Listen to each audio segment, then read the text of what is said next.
Welcome to our conference, 20 Years of Hijacking Human Rights, the Lasting Impact of Durban. I'm Gerald Steinberg, President of NGO Monitor.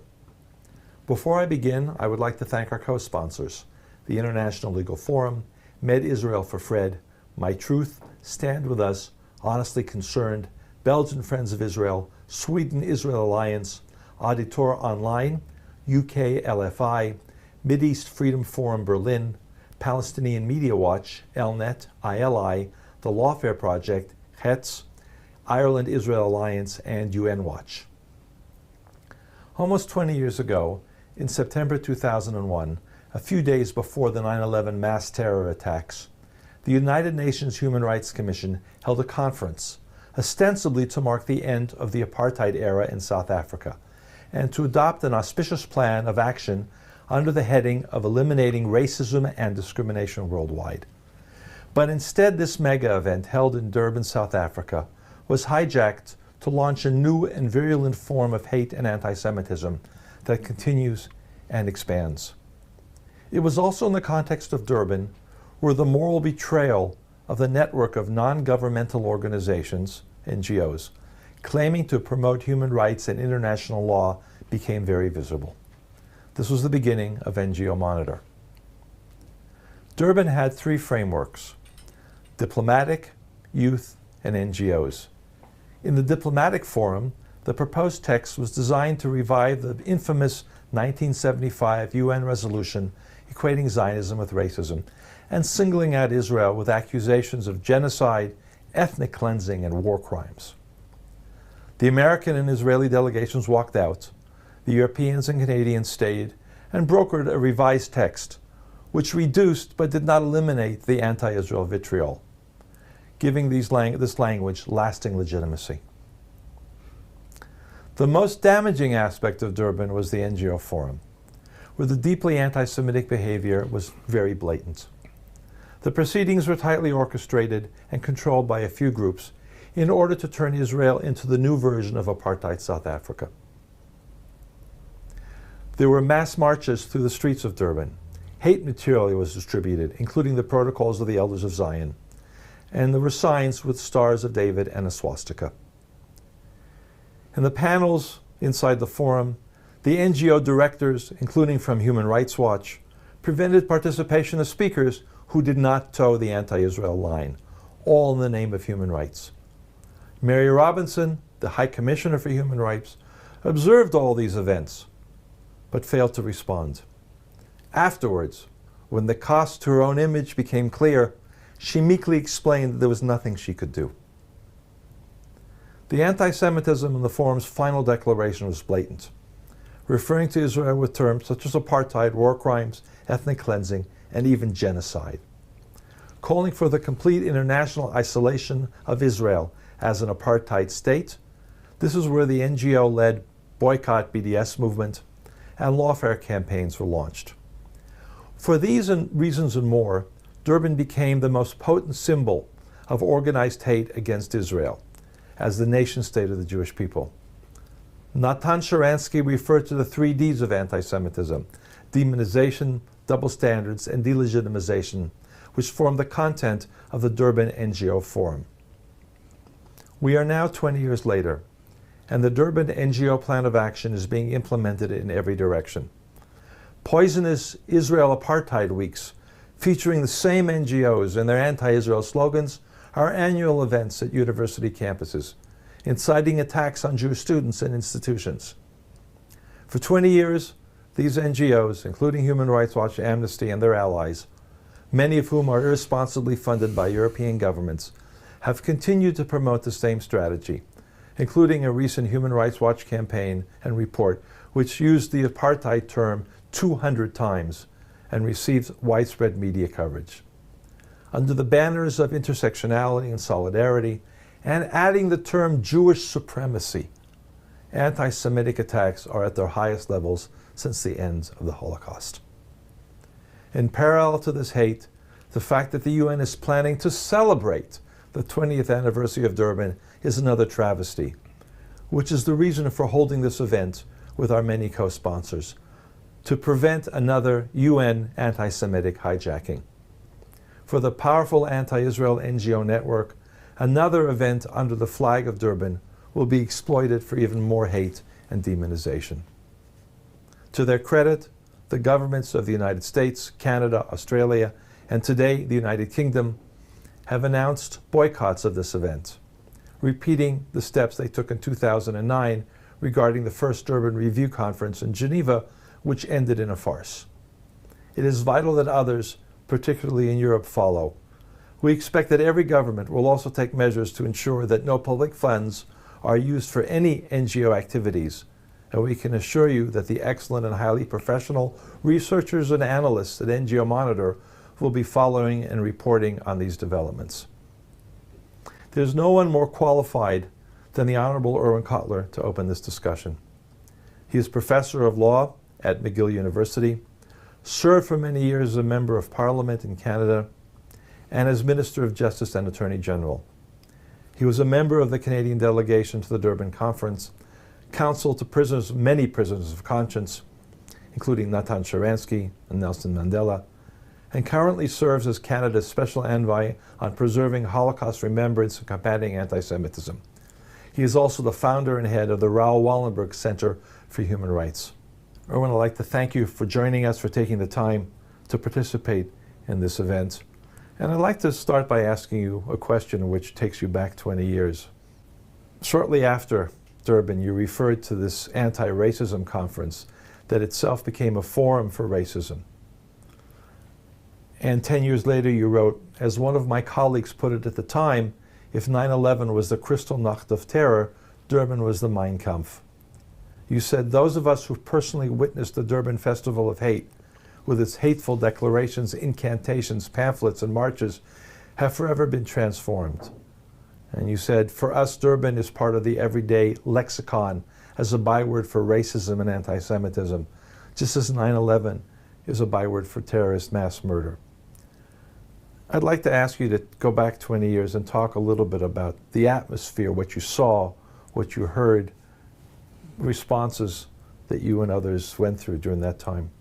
Let me even take it back just a little bit before Durban, because I was one of those who greeted the announcement in 1997 that there was going to be a world conference against racism in Durban, South Africa, with a great deal of anticipation. This was going to be the first international human rights conference of the 21st century. The theme was going to be anti-racism, and it was going to take place in Durban, South Africa, to commemorate, in effect, the dismantling of apartheid South Africa. But what happened at Durban was truly Orwellian.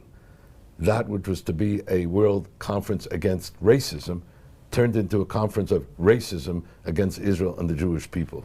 That which was to be the first international human rights conference of the 21st century, at a time when human rights had emerged as a new secular religion of our time, turned into a conference which indicted Israel as the meta human rights violator. In a word, as Israel is the new Antichrist of our time.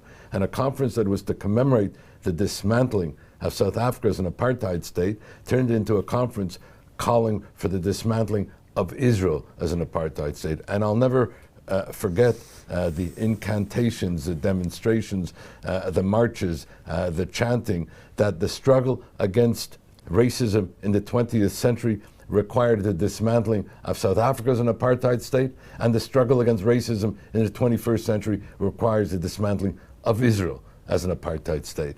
And in effect, Durban became a festival of hate.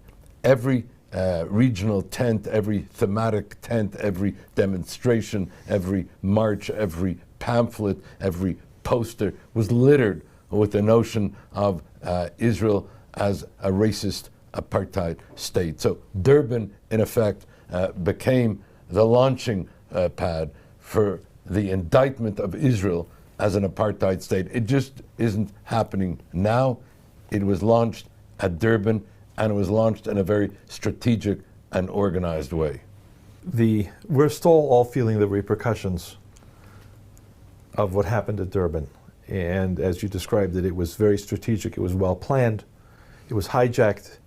It was hijacked earlier, actually, because I don't know whether you were involved or talked about in Canada with people about the fact that the preparatory events, the conference that took place in Tehran, was where a lot of the language was inserted. In fact, I remember this very well because it was the regional conference in Tehran, the last of the 4 regional conferences preparatory to Durban, which set off the alarm bells. First, Israel and Jewish NGOs were not even invited to be able to participate in that conference in Tehran to begin with. Second of all, there was a 9-point indictment of Israel of the worst of crimes: apartheid, crimes against humanity, genocide, and the like. So the Tehran conference was already framing that which was to take place at the NGO conference in Durban. When in my introduction I talked about the fact that the Israeli and American delegations, maybe I should do the opposite, it was the American delegation and then the Israeli delegation walked out from the diplomatic conference, and that was sent, and it was designed to send a strong signal. You stayed as the Canadian delegation and the European delegation and negotiated a compromise text, or a text that was eliminated a significant part of that language. Can you talk about some of the hesitations, the trade-offs in that process? Well, you know, the U.S. and Israel left, as you mentioned, and there were some of us who felt maybe Canada should leave as well. I had discussion, among others, with Rabbi Michael Melchior at the time, Deputy Foreign Minister of Israel, and heading the Canadian delegation. He felt that Canada should stay and that our voice should be heard, so that there would also be a voice present that could counteract what might even be a worse outcome document if we were not there. And so we stayed there. We opposed, you know, all the offensive language. A good deal of that offensive language was excluded, but there were residues that remained. But it was, as you say, a decision. What was the most effective thing we could do? Walk out and join U.S. and Israel, which would have been a principled decision, or stay and do so also out of principle, in the sense that we could effectively alter the outcome document, which was going to take place in any case, whether we were there or not, but we may be able to bring about a less egregious outcome document. And I think in that we succeeded. And I'll just say that watching this take place from Israel and having been involved in some of the discussions, I think in Israel the awareness of what was likely to take place in Durban came very late. I came back from Canada having met with some Canadian officials who were, I don't remember if we talked about it or not that summer, but when I came back to Israel, I went to the foreign ministry, and they had just started, I'm not sure they had started even planning. This was a few weeks before, and the Israeli delegation was put together very quickly. We did not spend time talking about the NGO forum at that time, and that turns out to have been the most virulent. There was no mechanism to alter the language, the actions. You talked about every tent and every place that you went in Durban, and we've heard from many people who were there the horrors of being in that environment.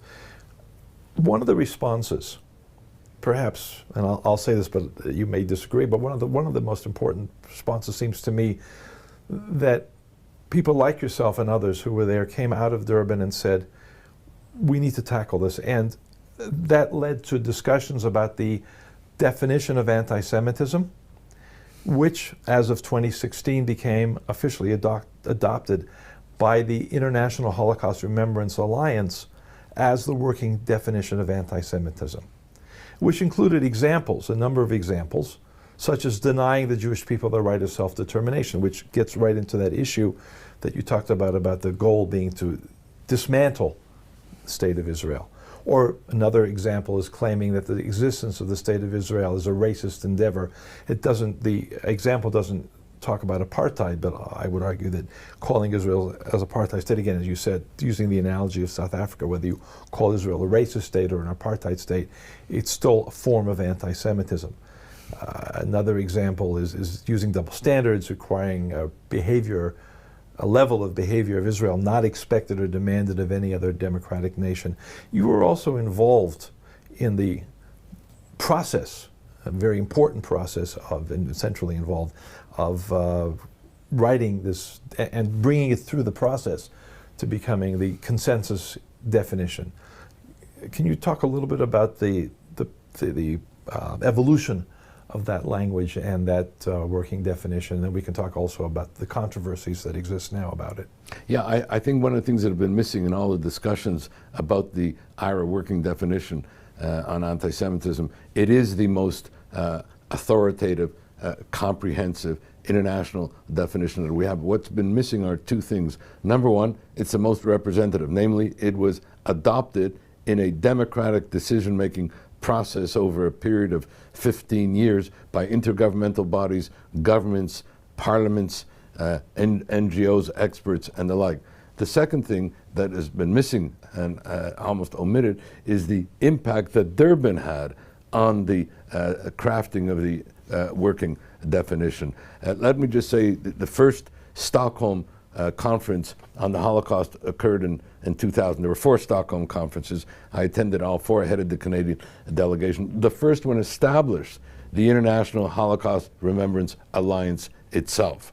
And we were already concerned then in 2000. This was before Durban, and Per Ahlmark, then former Deputy Prime Minister of Sweden, Göran Persson, the Prime Minister of Sweden, Elie Wiesel, and myself, began to discuss in that first conference the new anti-Semitism. And I spoke at that first conference, and I said that classical anti-Semitism is discrimination against, denial of, assault upon the rights of Jews to live as equal members in any society they inhabit. The new anti-Semitism is a discrimination against, denial of, assault upon the right of Israel and the Jewish people to live as an equal member of the family of nations. That what is common to both forms of anti-Semitism is discrimination. All that has happened is moved from discrimination against Jews as individuals to the discrimination against Jews as a people. That was before Durban. It was already in 2000. Then Durban took place in September 2001, and when we reconvened in Stockholm in January 2002, we then set to craft the IRA working definition. I was asked to identify the metrics, and I wrote an article about it in 2002, several successive ones afterwards, identifying anti-Semitism as the ultimate assault on human rights, developing different metrics, which found their way into the IRA working definition. But there's important parliamentary antecedents, and I want to reference this because this is also ignored. And that is, in 2008, we formed the Inter-Parliamentary Coalition to Combat Anti-Semitism. We had a founding conference in London in 2009, was chaired by Lord John Mann of the UK. And at that conference, that London declaration identified these metrics, again, which then became part of the IRA working definition. In 2010, we had a follow-up conference in Ottawa, reaffirmation of it. And then in March, February 2015, just before the year before the adoption of the IRA working definition, an important conference took place in the UN and then followed up in Canada, which Canadian Parliament adopted a unanimous resolution. I don't want to take too much time, but this resolution is not as well known as it deserves to be, and it also framed IRA. And the definition had 3 parts, and it's the resolution, 3 parts. Remember, unanimously adopted, all parties in the Canadian Parliament. The first part was alarmed at the global escalation in anti-Semitism. This was 2015. I don't have to tell you what has happened since. Second part calls upon the Canadian government to make the combating of anti-Semitism a priority in both our domestic and foreign policy. And then the last part said, criticizing Israel is not anti-Semitic, and saying so is wrong. But singling Israel out for selective opprobrium and indictment, denying Israel's right to exist, let alone calling for its destruction, is hateful and discriminatory and anti-Semitic, and not saying so is dishonest. A year later, we adopted the IRA working definition on anti-Semitism. Which has had very important impacts, and it's been adopted in a number of countries in different ways. In the UK, at universities, at local councils, and police have been trained in it. Mike Wine, who was involved in this process, spoke to NGO Monitor. We did a earlier discussion about how that has been used. But there's a pushback now.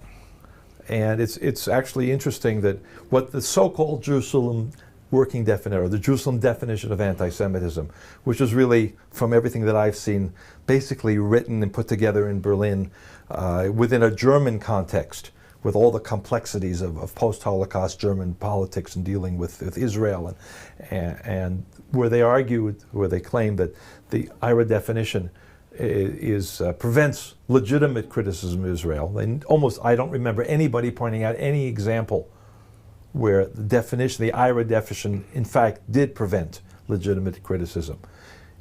It's trying to put illegitimate terms like apartheid or genocide or ethnic cleansing into the box of anti-Israel rhetoric and call that legitimate criticism that is behind a lot of this Jerusalem alternative definition.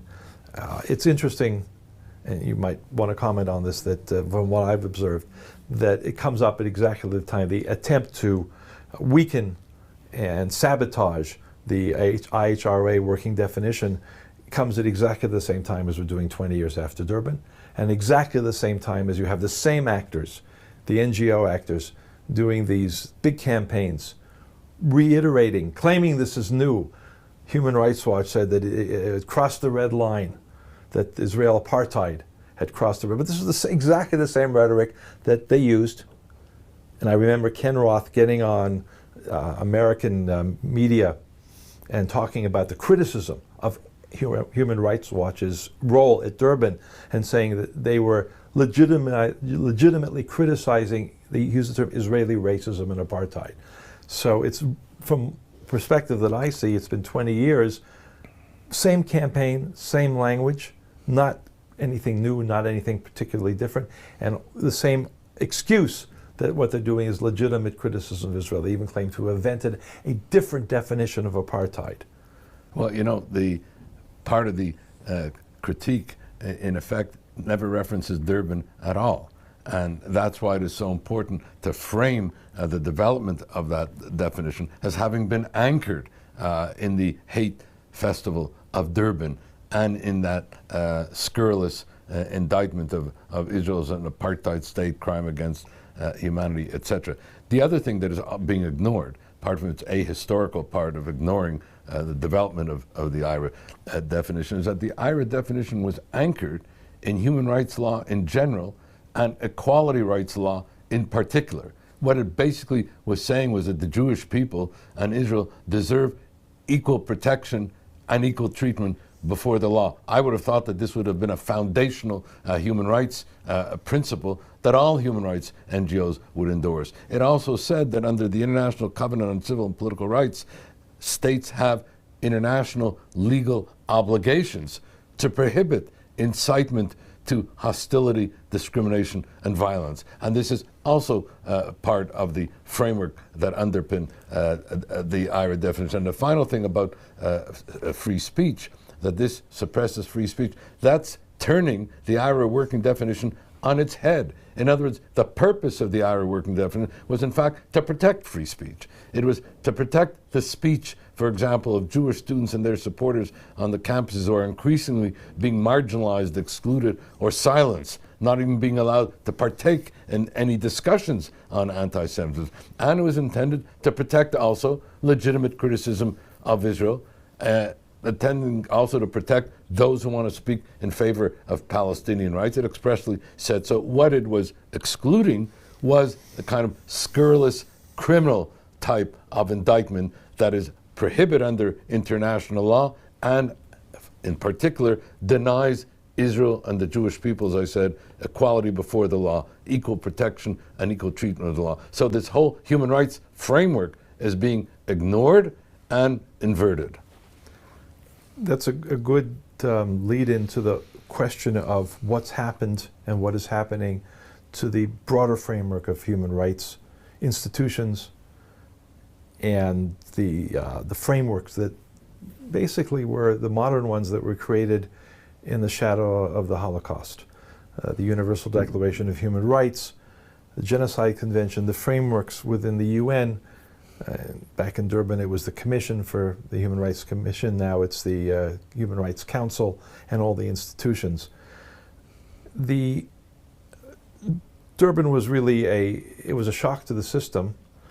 In 2006, there was what I refer to as a paper thin change from the Commission to the Council. But for instance, the infamous item 7 in the permanent agenda focusing on Israel, the only permanent agenda item that focuses on a single country state. But I want to ask you specifically about your own involvement. And in particular, when you left Parliament, you became very involved and lead and continue to be the main person behind the Raoul Wallenberg Center. Do you see room for further expansion of reforming the NGO community, because Raoul Wallenberg Center is an NGO? An alternative, it was the work that the late Robert Bernstein began when he left Human Rights Watch under the framework of advancing human rights.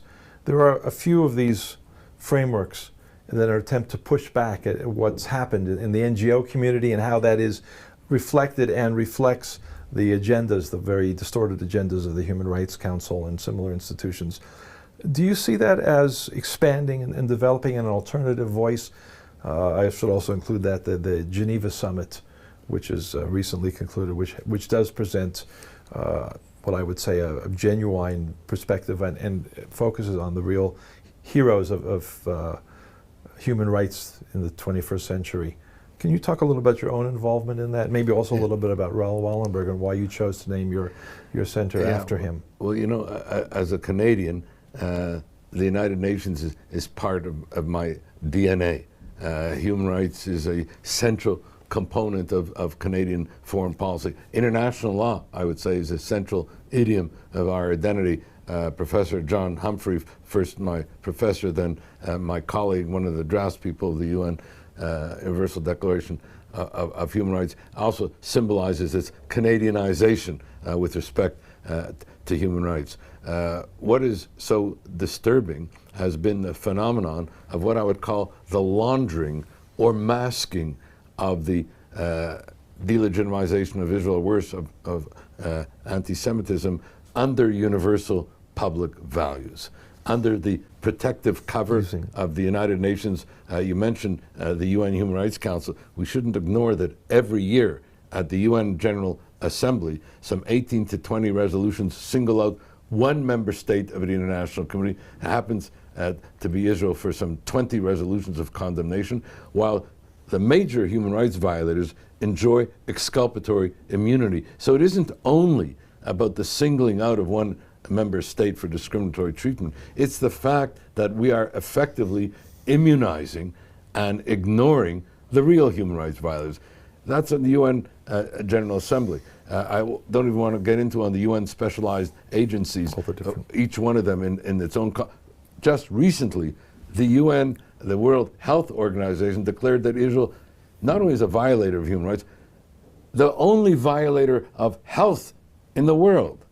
Similarly with regard to women, holding out that Israel, the only violator of women's rights in the world. And so one of the political prisoners whom the Raoul Wallenberg Center for Human Rights, we represent Nasreen Sotoudeh, an iconic woman human rights lawyer in Iran who's gone down the line, you know, for women's rights, for environmental rights, for juveniles' deaths, and for et cetera, until some 3 years ago, she was convicted and sentenced to 38 years in prison and 148 lashes. But apart from the absurdity of that, Iran, 2 days later, was elected to the UN Human Rights Commission. So it's this Orwellian approach, you know, to human rights. So I mentioned the UN, but it's also under the authority, the laundering under the authority of international law. I don't know how many people realize, and this is a direct outgrowth of Durban, that the first time that the contracting parties to the Geneva Convention came together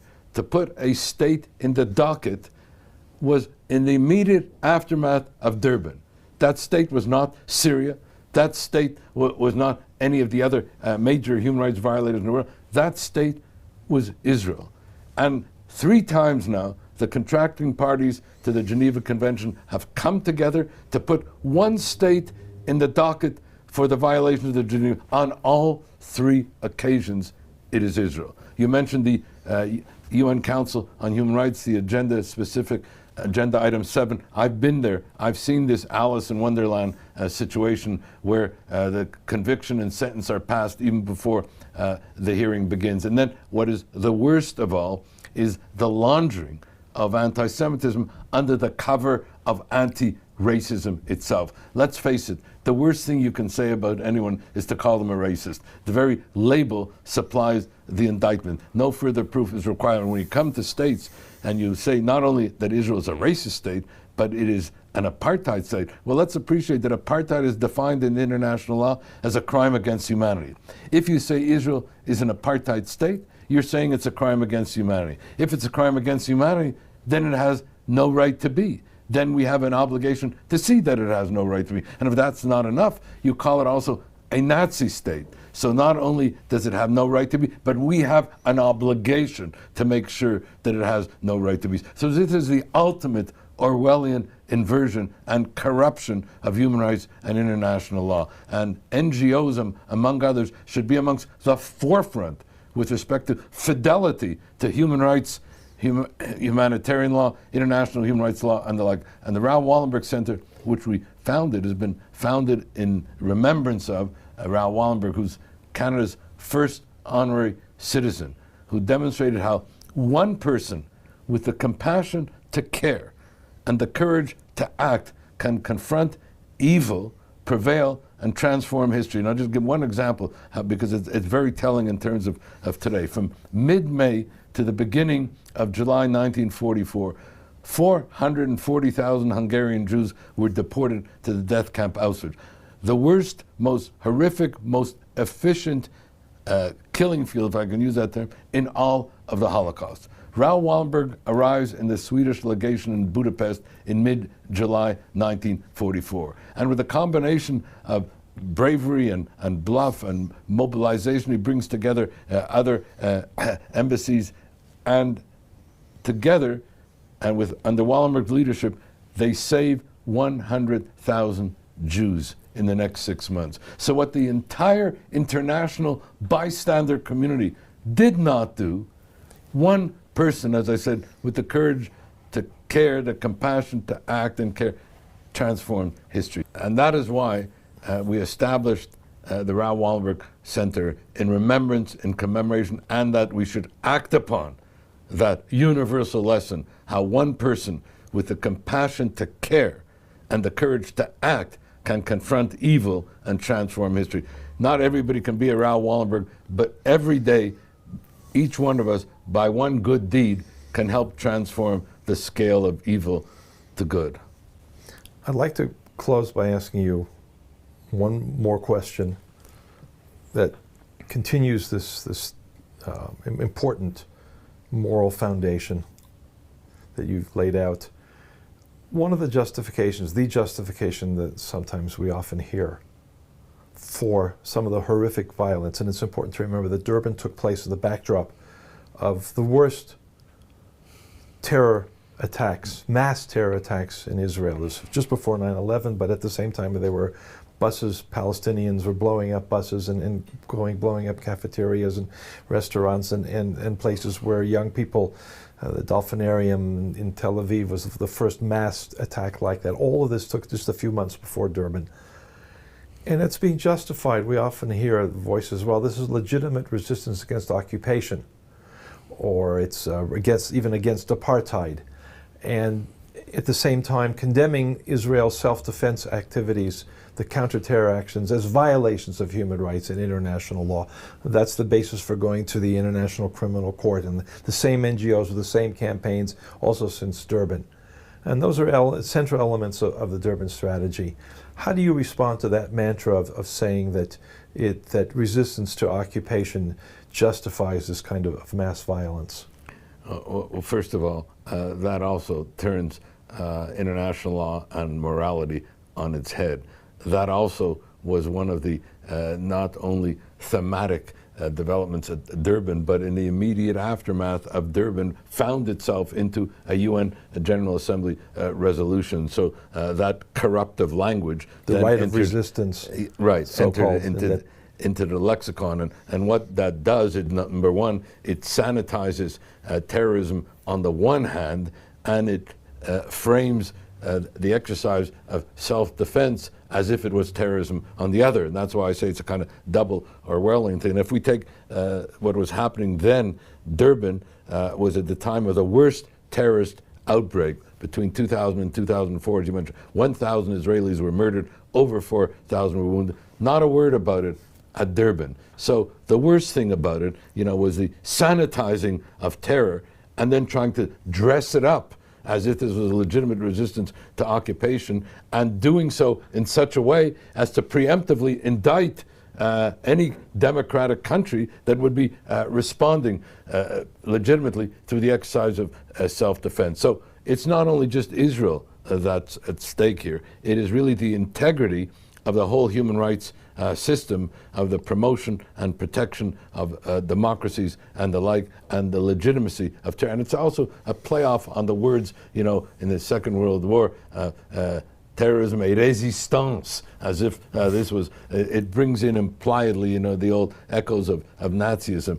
So it's Israel, apartheid, Nazi, and so on. Of course, in that sense, people say, well, yes, every resistance is justified. It has to be very clear that what we were talking about then and what we're talking about now are horrific acts of terror that no democracy should be able to be required to be silenced and not engage in any response. Of course, any response has to be appropriately proportionate and the like. But what people are forgetting in all this, apart from the 2000 to 2004 terrorist intifada, is that Hamas launched since then 4 wars of aggression under the definition now of the ICC with respect to what are wars of aggression, and engaged, and I've written about it elsewhere, not in 1, not in 2, but in 7 crimes against humanity.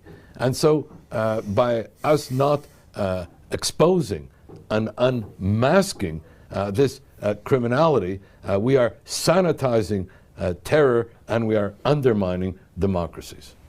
Thank you very much, Professor Cutler. You've given us a lot of issues to think about.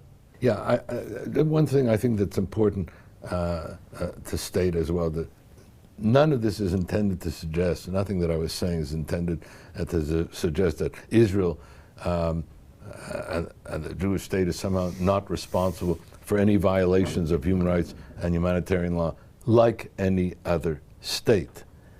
And Israel and the Jewish people do not deserve any particular preference because of the horrors of the Holocaust. My whole point here is the issue of equality before the law.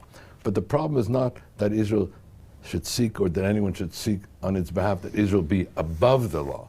The problem is that Israel is being systematically denied equality before the law in the international arena. Not that Israel should not respect human rights, she must, but that the rights of Israel deserve equal respect. Not that human rights standards should not be applied to Israel, they must be, but these standards must be applied equally to everyone else, lest we engage in giving exculpatory immunity to the major human rights violators while singling out one member state for selective opprobrium and indictment. And that's why equal protection and equal treatment before the law underpins everything that I've been saying. And it's reiterated in the IHRA working definition in the terms of double standards, applying double standards to Israel, not applied to any other democratic state. And a lot of the points that you made are reflected in those double standards. I'd like to thank you for what is really a very important contribution, not only in our particular webinar for all the people who are watching this, but also for, I think I've known you for maybe 25 years, and each time I'm inspired, and everybody that I know who works in these areas, that we shouldn't give up. We need to speak truth to power and the abuse of power in the human rights community, in the international law community, in the United Nations community and beyond. So I thank you very much for taking the time to join us. And I'm now handing over the gavel to my colleague, Anne Herzberg, NGO Monitor's legal advisor, who will chair the next panel. Thank you all for watching.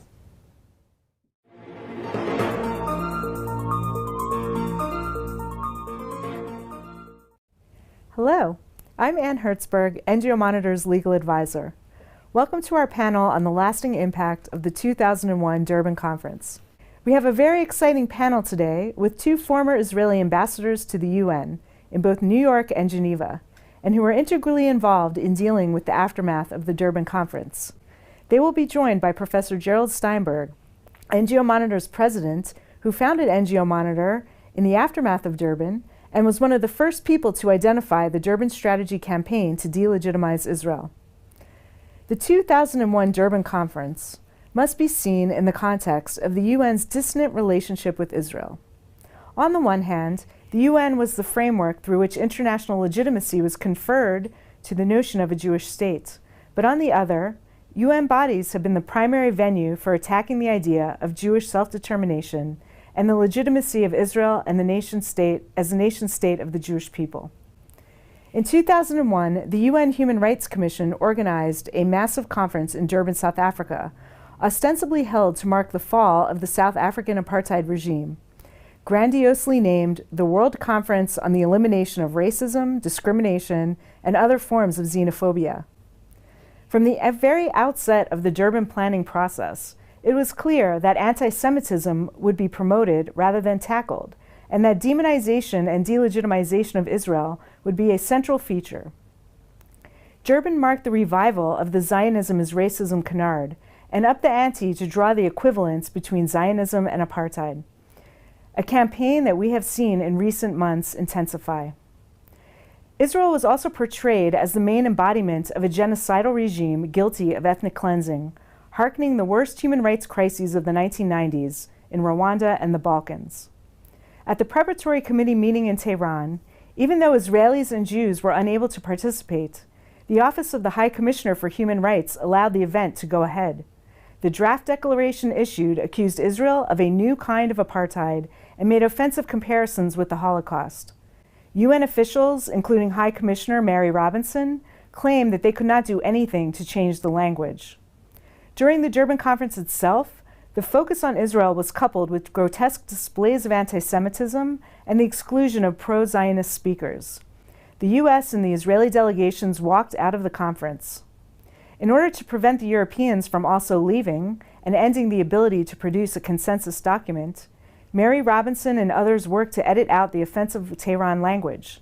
Nevertheless, the declaration adopted still singled out Israel alone. In addition, the language from Tehran merely migrated over and was incorporated into the NGO Forum Declaration. The NGO Forum, which was attended by 5,000 delegates from 1,500 groups, also called for the complete international isolation of Israel, which provided the basis for the anti-Semitic BDS movement. Post-Durban, an intense campaign of delegitimization and demonization emerged, the Durban Strategy, led by so-called civil society. These campaigns embraced BDS and focused on exploiting international legal institutions. In recent years, these efforts have included using the Human Rights Council to establish commissions of inquiry, promotion of an interstate complaint at the Committee on the Elimination of Racial Discrimination, and of course at the International Criminal Court. In this panel, we will discuss the events of Durban and the aftermath, including efforts to hold a repeat of Durban in 2009 and in September 2021. And what lessons can we take away from these events? So I'll now introduce our panelists. First, we have Ambassador Ron Prosor, who is the head of the Abba Eban Institute of International Diplomacy at the International Disciplinary Center in Herzliya. Prior to joining the IDC, Ambassador Prosor served as Israel's 16th permanent representative to the United Nations between 2011 and 2015. His previous roles include Israel's ambassador to the UK between 2007 and 11, and Director General of the Ministry of Foreign Affairs between 2004 and 2007. In his 3 decades with the ministry, Ambassador Prosor carved out an international reputation as one of Israel's most distinguished diplomats. Next, we have Ambassador Aviva Raz Shechter, who is the first special envoy for the implementation of UN Security Council Resolution 1325, Women, Peace, and Security. In September 2020, Ambassador Raz Shechter completed 4 years of service as ambassador and permanent representative to the United Nations and other international organizations in Geneva. From 2000 to 2005, Ambassador Raz Shechter was Minister Counselor and Head of Public Diplomacy at the Embassy of Israel in Washington, D.C. She then became Director of the Department for Combating Anti-Semitism and Holocaust Remembrance. During her tenure in this post from 2005 to 2011, Ambassador Raz Shechter established the Global Forum for Combating Anti-Semitism and was co-head of Israel's delegation to the International Task Force on Holocaust Remembrance. On completion of this post, she was Deputy Director General for the Middle East Affairs and Peace Process from 2011 to 2016. Ambassador Raz Shechter holds a BA and MA on Middle East Studies with honors from Hebrew University and is the recipient of the Golda Meir Fellowship. And lastly, we have Professor Gerald Steinberg, who is the founder and president of NGO Monitor and Professor Emeritus at Bar-Ilan University, where he founded the program on conflict management and negotiation. His research focuses on Middle East diplomacy and security, the politics of human rights and non-governmental organizations, and Israeli politics and arms control. He was awarded a prestigious Israel Science Foundation grant, served as team leader for the Israel at the Polls chapters on peace negotiations and Israel-American relations, and was a member of the advisory board of the Israel Law Review. He's a member of the Israeli Council of Foreign Affairs, appointed to the Israel Higher Education Council, Committee on Public Policy, academic participant in the Inter-Parliamentary Coalition for Combating Anti-Semitism, and a participating member at the Halifax International Security Forum since 2014. So welcome to the panelists. Thank you, Anne. And to get started, I'd like to ask if you could share your recollections about the time around Durban with the preparatory conferences and then moving into when the conference took place. So, Anne, from my point of view, I was in Washington then. I was the Minister Counselor for Political Affairs in Washington. And the thing that I really want to put on the table as we speak is really the question at the end of the day: when does Israel participate in those forums or when it does not? And as an ambassador, the presumption on your behalf would be that I would say, dialogue is always good. Let's participate. But I don't think this is the case. I think it's the case in structural, formal, maybe UN structures. But the Durban conference, from my point of view, was a real parting point in the way I see those forums. Because we think, and it's especially the case with lawyers, excuse me, Anne, that they think that through legal argumentation, logical flow of ideas, you will be able, in essence, to make an argument that would change someone's mind. I believe that Durban is a good example where people come to the conference predisposed already in basically demonizing and delegitimizing Israel, and by the participation you legitimize the conference itself and what they stand for. To make the point, in 2009, what happened? You had, we were there, I think, Aviva, you were with me. 3 days afterwards, we had 9/11, okay? People forget that. Right. And because of 9/11, in 2009, first of all, the world focused on who are the real human rights abusers, okay? So it got a coalition of the democratic countries basically focusing on Al-Qaeda, on terror, the bad guys, okay? And already in 2009, what the countries like the US, Canada, and basically others who did not participate, the logic that I'm applying now came to their minds in saying, if we don't participate, we basically delegitimize those decisions. So I think, and we see it now because we see it all the time, again, with the Council on Human Wrongs. You call it the Council on Human Rights. Okay. Basically, the decision lately, should we not participate? And you see the debate taking place all the time. And there's merit to this debate. But from my point of view, not really. They don't really want to listen to our argumentation, and we don't really make a difference. Again, examples, Goldstone report. We think that by being there, no. I think that by participating, we legitimize a forum like this. Was that something when you were in D.C. that right away it became apparent with the Israeli government and also the U.S. government that maybe you shouldn't attend Durban? Absolutely not, Anne. At the time, really? No, wow. It wasn't, wow. No. At that time, no. It took time. It took 9/11. It took to make that change. Yes, to make that change. It took basically the world to really understand where all this comes from. Al-Qaeda, suddenly, we, the big democracies, suddenly are vulnerable to what? Because we were not really focusing on the real problems of human rights, okay? All around. That created this, and of course creating the other stuff that we see today. Aviva Raz Shechter. Well, indeed, I was in Washington too, as you said, Ron, and in retrospect, I think that we saw the signals of what is going to happen in Durban 1 already in the regional conference in Tehran just before, because the document that came out, that the 4 regional conferences created a blueprint for the DDPA, and we knew what was going to happen, and indeed it happened. Let alone the fact that Israel was not invited, of course, to this regional conference, nor the NGOs and the Jewish NGOs. Now, the High Commissioner there, Mary Robinson, said that she was trying, and also regarding the text itself of the DDPA.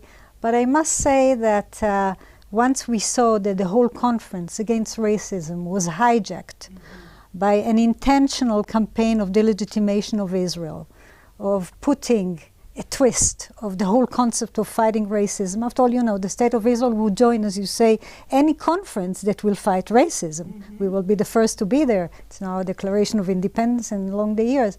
But the twist is that Israel became the victim, and nobody really saw it happening. They just wanted to have a conference and to find a right way of putting things so that there will be only one paragraph that is dealing with one regional conflict and one paragraph that will mention the Palestinians without mentioning Israel. But all comes to the fact that Israel is the apartheid state, Israel is the racist, and so forth. And in Durban too, of course, and I was there in Geneva. At the time I was in charge of combating anti-Semitism. I think that we delegitimized it from the very beginning, but we were prepared for a campaign to delegitimize the conference and also to support Israel. And you saw a totally different atmosphere. I recall the time when Ahmadinejad gave his speech and most of the countries, the like-minded, left. And of course, at the very same time, the media was with us in a side event with Elie Wiesel, the late Elie Wiesel, who talked at the very same time.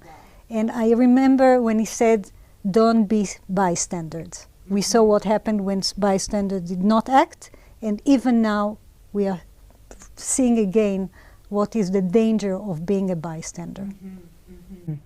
And Professor Steinberg, you were not in this area at the time, but you were noticing I was sort of the beginning of it. I was sort of in the area. First of all, I was in a different area. I happened to be in Canada, in Ottawa, around June or maybe early July. And I was, as I do as an academic, but I was speaking to Canadian officials. And Canada, the foreign relations part of the Canadian government, not just the Foreign Ministry, which is now called Global Affairs, and they went through other names, but also the Prime Minister's office and the Privy Council. People there were talking very excitedly because they were a co-sponsor. and along with the EU and the Ford Foundation provided, and it was about the NGO forum that I began to pick up the signals that something here is not right. And I had been to a previous Geneva event a year earlier on the Landmines Convention. And I happened to be there because I was the only Israeli who was really dealing with these issues. And so I went there and I saw all these booths from NGOs that were not focused on landmines, they were focused on demonizing Israel. And so I put the pieces together and I spoke to the Canadians when I was there and I said, you're doing this wonderful conference, but are you sure that things are under control? And this was about the time that the issue of having the PrepCom in Tehran was starting to come up. And at that time, the Jewish organizations and the Israeli diplomats were told that because it's a UN event, there will be visas that will be issued. So, and that was Mary Robinson's doing. So the pieces began to not fit together. But in a lot of ways, I came back to Israel after that, and I started to talk to people that I knew in the foreign ministry. And on the NGO forum, they were just completely not interested. It wasn't considered to be, there wasn't anybody who dealt, they specifically said we deal with governments, not NGOs. And that's when NGO Monitor started, but also that was the beginning of a recognition. It wasn't just 9/11 that was a recognition that this thing is bad in many different ways, that it's controlled by the wrong actors, but it was the understanding of the strength of the NGO network. The 1975 UN General Assembly resolution that called Zionism a form of racism was a government-run process. It was run by the Soviet bloc, by the Arab League, Islamic countries. But this was different. You saw the influence of NGOs on the ground, both before Durban and at Durban. And that's still, the whole apartheid push that we're seeing now is led by Human Rights Watch, where they were also on the ground doing the same thing back there 20 years ago. So it really triggered a lot of lights that went off, red lights that went off at the time. And I think people are unaware on, the professionals, I mean all of us here, the issue of agreed language, Anne, okay? The minute you stick into UN structures and force language, this language is taken, repeated, and then basically conveyed and dispersed all over. And fighting it, this is a decision by, this is the language, okay? And from my point of view, this, let's say 1975, racism, Zionism equals racism. Okay, we turned it around in 1991, but I think if you walk the halls of the United Nations, in New York, in Geneva, it's still stuck. And, it's stuck out there because it basically gave legitimization to go out in all the different outlets at the UN to brand Israel. And Gerald said something really important, because diplomacy, it was then, but we caught on to it. Aviva dealt with it in Washington. It's not just government to government. It's, it's NGOs, it's the whole social and media. It's the economic side, it's the academic side. It's people to people here. And the NGO element, we, I think, recognize too late how important it is, because it plays a role, and of course today it's obvious. Right.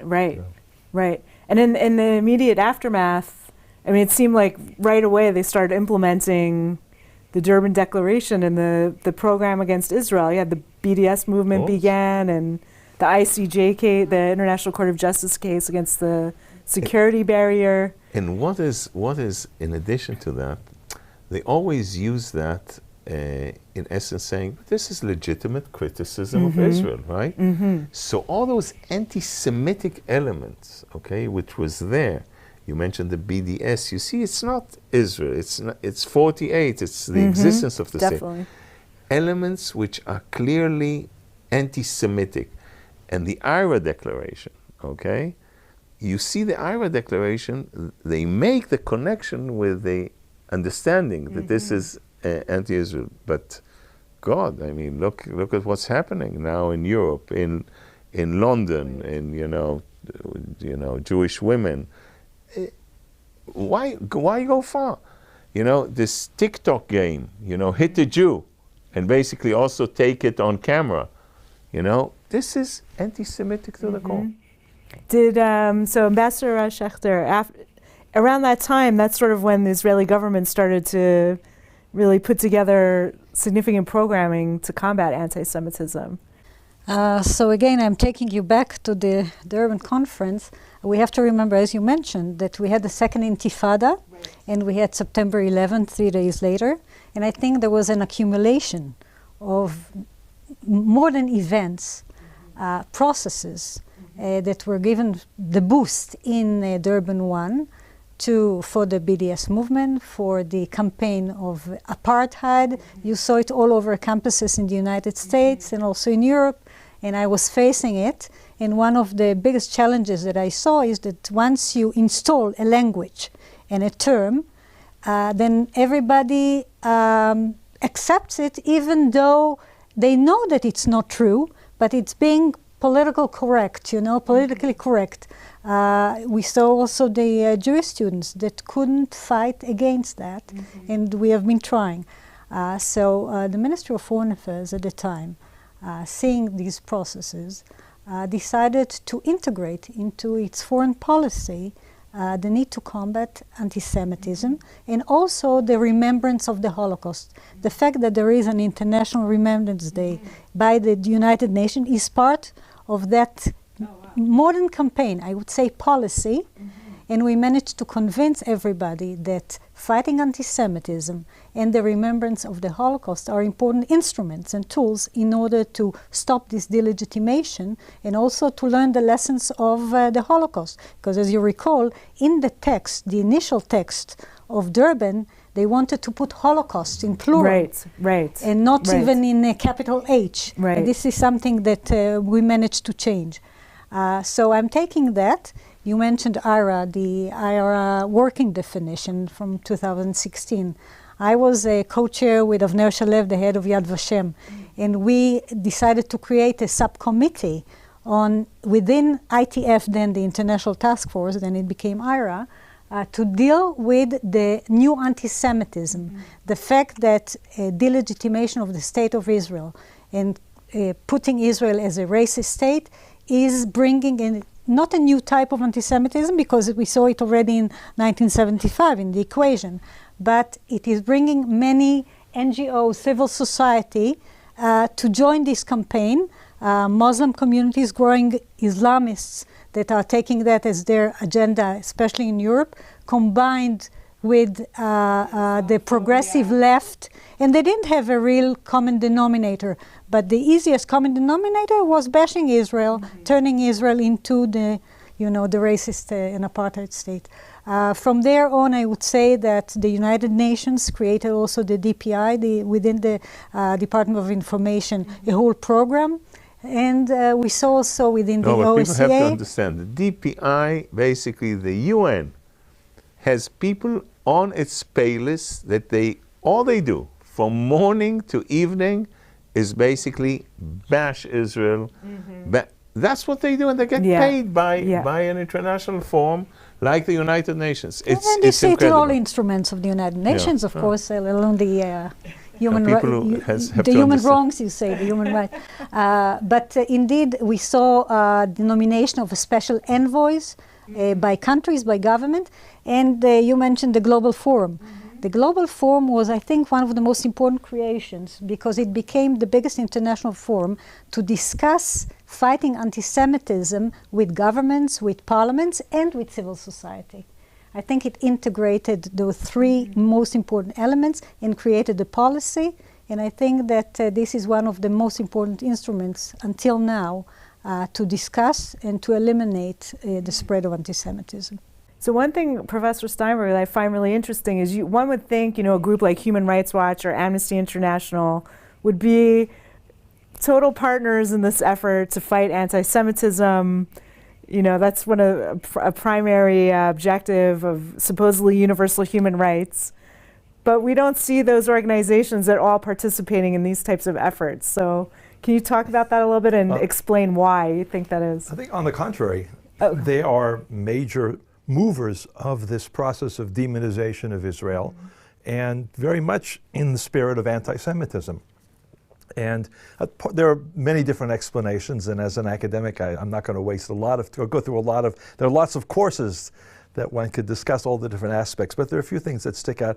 I want to start with exactly the fact that they are very much integrated into the UN system. That the language, you talked about the fact that once the language is adopted, it's there forever. If you want to speak, and we've seen it in Geneva, and you've certainly seen it in Geneva and in New York, but if an organization or an official of an organization like Human Rights Watch or Amnesty or all the Palestinian groups or the Israeli groups want to speak on the platform and have privileged status, then they have to toe the line. They toe the line so well that in fact they're enthusiastic supporters of that line, but it's so deeply built in. Really, in the 1950s, you began to see that, certainly by the 60s and 70s, the United Nations as a very malleable forum for promoting the Palestinian narrative, the anti-Israel narrative. So the human rights organizations, the organizations that call themselves the supporters of human rights, are very much built into that system. They grew up during that period.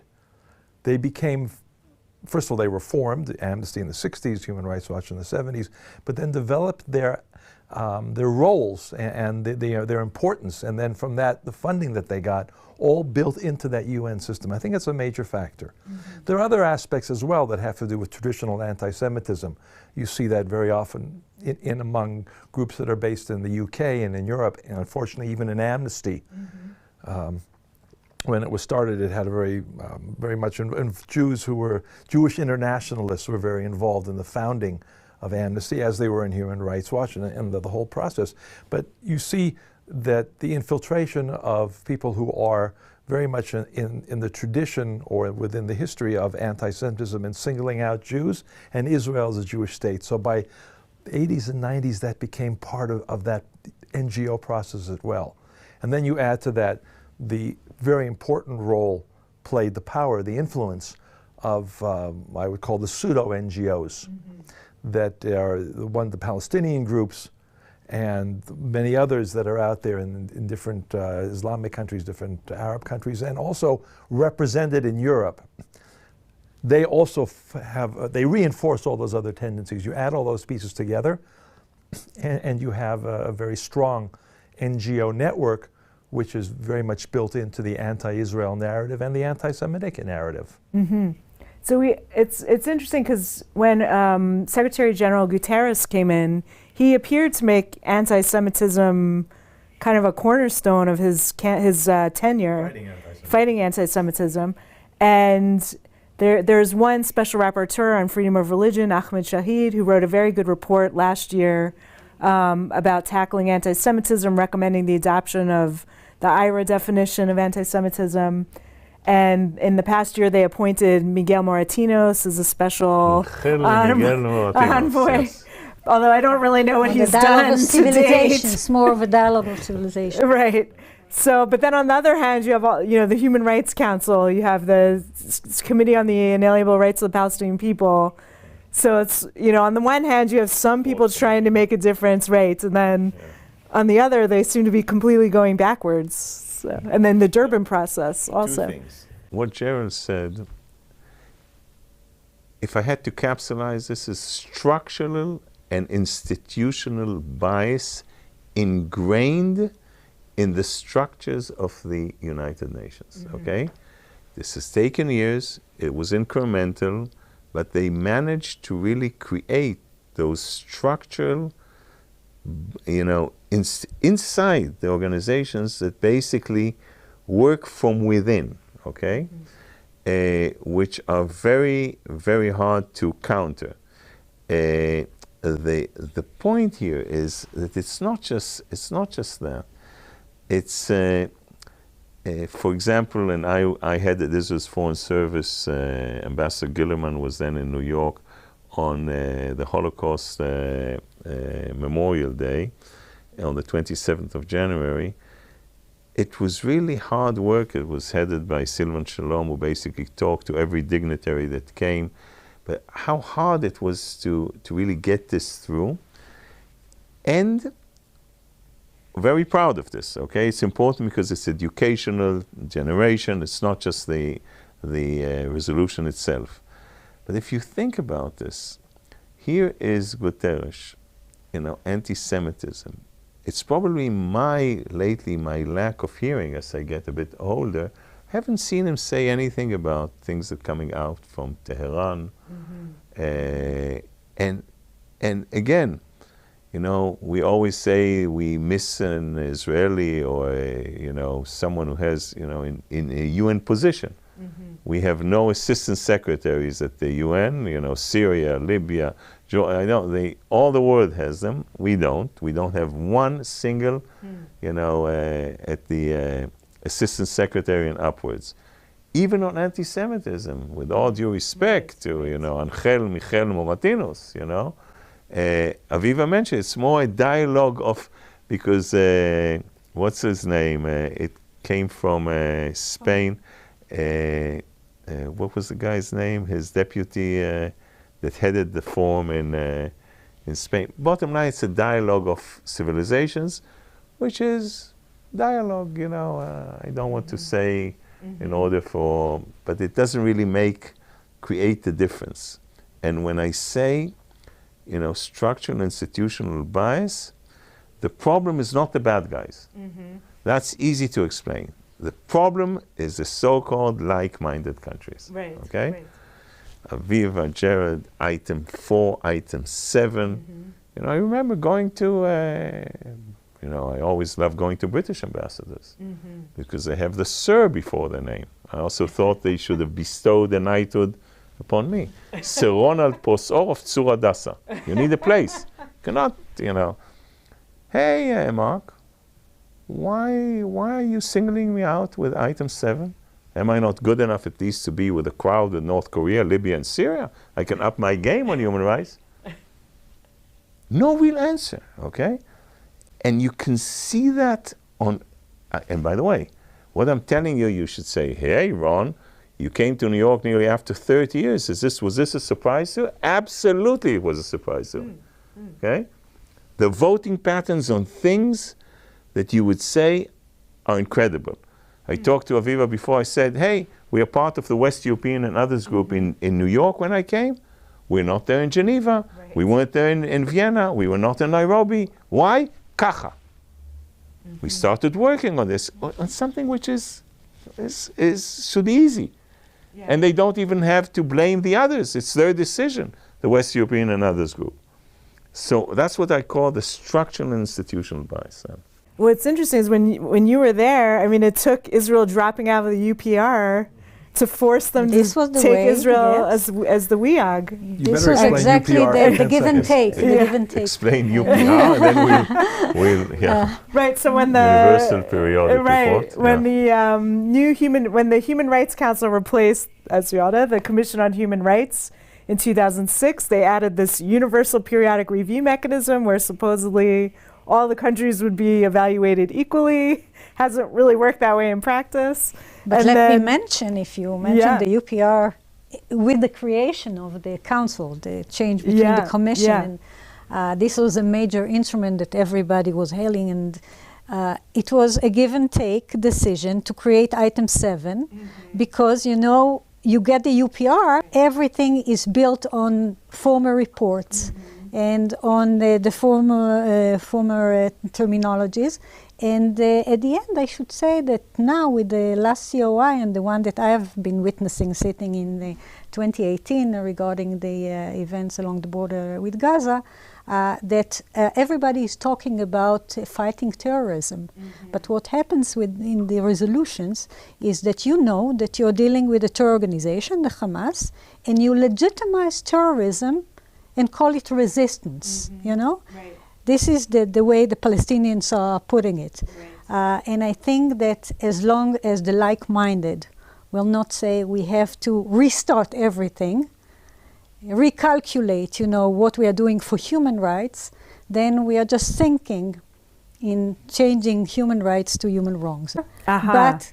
But you keep item 7. The only Jewish democratic country gets the item 7, and the perpetual, of course, rapporteur in the special procedure since 1993 is still there. And you know, if we go back to the Commission days, after all, the bias and the discrimination and the singling out of Israel started long time before, of course, the creation of the Council. As Ron said, it was always in all instruments of the United Nations.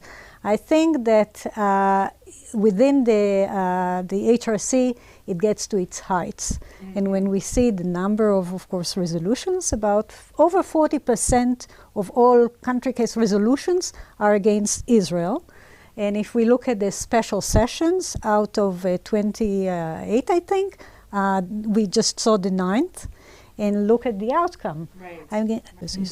But by the way, if I may, just, you know, on this one, now we have an amazing opportunity, okay? The day after the Guardian of the Walls, basically in creating the condition in saying reconstruction of Gaza equals disarmament of Hamas, this is a human rights issue. It's a human rights issue for the people of Gaza. It's a human rights issue concerning Israel. No, there won't be reconstruction if there's not going to be disarmament of Hamas. Enough is enough. We can't go and really push it in the day after. And look, we have interests. I mean, the Egyptians have an interest there. They don't, not exactly in love with Muslim Brotherhood. The Emiratis already said that. The European Union, you know, everything that they put in, they don't want to see going up in ashes every 5-6 years. So we have to create those structures under the banner, again, this is an issue of human rights for the people of Gaza and for the people of Israel. And Professor Steinberg, you recently issued a policy document on this that you wanted to... want to go back to one quick point, and then I'll come back to the post Guardian of the Walls, the post-Gaza War 2021 steps that can be taken just to reinforce what Ron said. But first, the issue of the Universal Periodic Review, where Israel said, we are not going to participate unless certain conditions are met, and they were minimal conditions. It had some leverage. In Geneva and New York, the UN officials of the European governments, of the American government, paid attention. So it showed that you have some leverage. You can press by saying, we're not playing by these rules anymore. We're not going to only be the subject of attacks, and we'll cooperate in every other way. But you know, Gerald, they paid attention because they thought that if Israel breaks out, going to be more countries. That's right, and the mechanism will fall apart. Israel being the first to break this, I'm not sure the word consensus, or the mold that's universal. So we have to look, I think it's important to look for other ways of leveraging that. And we have to be careful about how much power you actually have before they say, well, okay, you don't want to do it, go ahead and... But it's important, and it worked, and there may be other ways to do that. And I'm not sure that that's, well, I would say it more strongly, that in terms of the Durban 4, the review, 20-year review conference, I hope that the new Israeli government, the new foreign minister, Mr. Lapid, and the other people who are involved in this will stomp their feet and say, this is nothing that we can allow. We cannot allow this to go on silently unless the European governments and the UK also show their unwillingness to participate in this really theater of the absurd, honoring or reminding us of what happened in 2001 in a positive way, twisting it completely. If they go back and do that, then there'll just be another piece that'll be added to this whole UN process of demonization. On the issue of post-Gaza reconstruction and trading reconstruction for disarmament, one of the things that we saw in the last at least 10 years was that the entire aid mechanism, but particularly the ones where NGOs are involved. NGOs provide a huge amount of aid. Governments use them as mechanisms by which to transfer the responsibility and the funding and the goods from European capitals, Canada, US, Australia, through to Gaza. The NGOs are actually physically doing that involved. They have people on the ground. And they didn't say a word. They all knew those tunnels were being built and the aid was being stolen to build these tunnels. They knew about the huge number of missiles. The Israeli government said that 30,000 rockets being constructed from aid. And so I think your point is extremely important. It has to be something you have to put your foot down and say, and it's going to be difficult to withstand the pressure. We have to help the people of Gaza. We have to rebuild. We can't wait for some sort of mechanism to monitor that aid doesn't use for terrorism. We played that game. We played it after 2008 and 9. Cass led the Goldstone Commission, and that COI, which turned into a farce, played the game after 2014. And the COI, the Commission of Inquiry, that was another farce. We did it with the case of the Gaza fence, as they say, the demonstrations, the use of that as a camouflage for terrorism. But Israel really has to put its foot down on this and say, okay, that's a point of leverage. Aid, yes, but now you really have to have a mechanism for monitoring it. And that means disarmament. And that they've been unwilling to do that. They haven't been willing to put their political power where their money is. And it goes beyond putting the money where your mouth is, but also having to use their political leverage. Which reminds me, just recently Secretary Blinken referred to what is happening in UNRWA and the textbooks, and said that they will reconsider the way they are going to finance UNRWA, and first there must be a change. I mean, all along we see the same pattern of twisting the facts, and according to this twist, building up anything possible against Israel. I must say that those 4 years in the HRC just showed me that this theater of absurd is an outcome of the fact that each and every United Nations body, institution, instrument is a political one. And everybody counts hands. Right. And when you deal with achievements within this an impossible place, then we had also achievements having not only like-minded, but once the EU, for example, wanted to abstain collectively, we managed to break this collective consensus and have several countries vote against. And I think that this is an achievement because practically many countries know that we are right, but only a few are more righteous, if I may say. Although also we see now with item 7, now a lot of the items are being moved to item 2 to get around the boycott by the EU of item 7. Which was one of the agreements from the UPR. Right. And so now the Commission of Inquiry is going to be under item 2 instead of item 7. Also the former one came under accountability under item 2. At the time when it was brought up, since even the UK at the time said that they will vote against any resolution under item 7, but then if it is under another item, they will of course reconsider, and they abstained under item 2. We had a very long argument because I said at the time, look, you're against item 7. It's not call it item 7 or a watermelon, it doesn't matter. Right. Once you're against this bias and discrimination and singling out Israel and the resolutions, then wherever they are, you need to vote against them. And you should not let the Palestinian gain a profit, or vote by changing one of those resolutions and shifting it to item 2, because what you create is that in the sphere of this human rights agenda, not only that you have this item 7, but now the discussion will be under item 2 and under item 4, and wherever you want, you have Israel being singled out.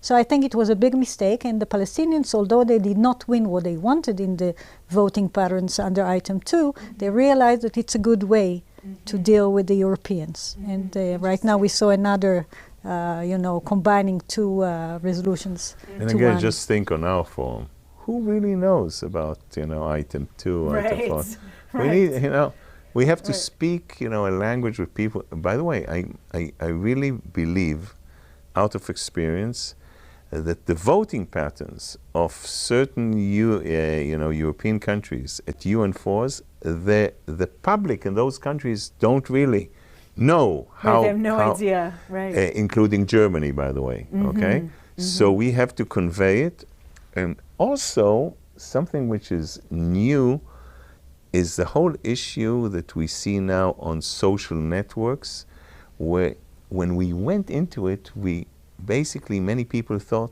this is not reality, Anne. This is a world of its own, Now, basically we move from the virtual side into the operational reality side. Because what you see on TikTok, and suddenly people move from virtual reality to real reality that is anti-Semitic to the core, that basically crosses all the red lines, okay, and is something that is part of what I would call a, diplomatic warfare that the state of Israel and its representatives are really engaged without the population in Israel really understanding that this is war, or this is warfare, okay? And in warfare, you need to have, the ability and also the resources to conduct this warfare, which is done on the front line of the international community. And Well, yeah. let me just add that, and of course, Ron was our Director General, that when dealing with campaigns, especially within the United Nations, I should give the attention of what is being done by the Ministry of Foreign Affairs without many budgets, but still, when we need to deal with voting patterns, we don't stay only in Geneva or New York, but we go to the capitals, and it is done together with the ministry and our missions. And we had lots of achievements, because once you have an ambassador who has his fixed ideas about certain resolutions, and of course he's within this atmosphere of Geneva, and that, for example, his country, the capital, needs to know about it and needs to vote differently. We go there and he gets the instructions, he or she. And it happened many times that I got then a response from those ambassadors that said they were not happy to get the instructions, but they know that we were behind it. Wow. Well, we're nearing the end of our time, so maybe just to end on a possibly optimistic note, what would you suggest could be done to make some changes in this atmosphere? Look, I think that, when I look at the United Nations, 193 member states, out of which only 87 are defined by the UN, not by me, as democracies. So over 100 have no clue what democracy is all about. But we see, I think, more and more countries, look at the numbers, Abraham Accords and others, who are beginning to move and see Israel in the region, and it has implications around, as part of the solution, not just part of the problem, okay? Now, I think a lot of work has been done to really, in resolutions, sustainable development, disabilities, stuff that Israel and Jews can be proud of what Israel does in the world. And I think we have to push that much stronger. And and I think people should know that under the radar screen, there's a lot of respect for what Israel does. And we have to bring it more to the world's attention. So I'm optimistic that we are in the right trajectory, but God, this is a daily fight that we have to deal with. Well, indeed, I think that we have to continue and be optimistic, but work hard on our narrative, because I think that we are right, and many know it. There are on-the-record and off-the-record relations in the international arena. The Palestinian narrative has gained a lot of success, unfortunately, because of the issue of don't confuse me with the facts, of the superficiality and the fact that people don't want really to dig in the real history and the story. We have to work a lot on that. But Israel indeed is doing wonderful things regarding our global agenda. We were just accepted by ECOSOC, and the vote was 153 votes for Israel out of the 193, which is a great achievement. And this is after a campaign in Gaza. I think that many, as you say, Ron, do appreciate Israeli achievements and capabilities and abilities to do better things for the whole world community. And I truly believe that the Abraham Accords will continue and enlarge the scope of relationship and cooperation between Israel and our regional neighbors. And Professor Steinberg, last word. Right after Durban, almost 20 years ago, the sense was, but the NGO community, they had a great accomplishment, and their allies. And they had managed to take the language and the mechanisms that were used to destroy, to take apart the apartheid regime in South Africa and apply it to Israel. We're 20 years later, and they've done, in practice, they've accomplished very little. Maybe they've accomplished the opening of investigations against Israel, and I'm not belittling this, but it took them 20 years by the International Criminal Court. The expectation was that they're on the verge of a tremendous success in doing that within a few years, 3 or 4 years. There's a huge amount of money that went into the BDS movement, particularly by NGOs like Human Rights Watch, that had this huge campaign to get Airbnb in from there. They were going to go to Silicon Valley. All fell apart. Now they have their really disgusting, there's probably even stronger words, this apartheid, Israel apartheid report. 200 times they used the word apartheid, and they got in the New York Times and other places. But I'm not sure that any of that will remain in a few months, that anybody will remember this. And I think we have to continue to do what we do best. There's certainly the Israeli government, the foreign ministry, in the area of public diplomacy and dealing with soft power has done tremendous work and continues to do it. Everybody's aware of that. There's a much more strategic approach to all of these things. So while I am concerned, I think, and we do have allies that work on these issues together with us, because they understand the usual argument of the canary in the coal mine, that if this happens to Israel, it's going to be the United States, it's going to be Great Britain, it's going to be Europe that's going to be dragged before the same type of institutional inquisitions, I think is a good term to use. So I remain optimistic. It looks bad at particular points, this is one of them, but I think in the long term, it'll still be another 20 years, and by that time, none of this may remain in the collective memory. Well, this has been a great discussion. I know we could have talked for many hours more, and thank you for being here. Thank you. And thank you to our audience, and again to our co-sponsors.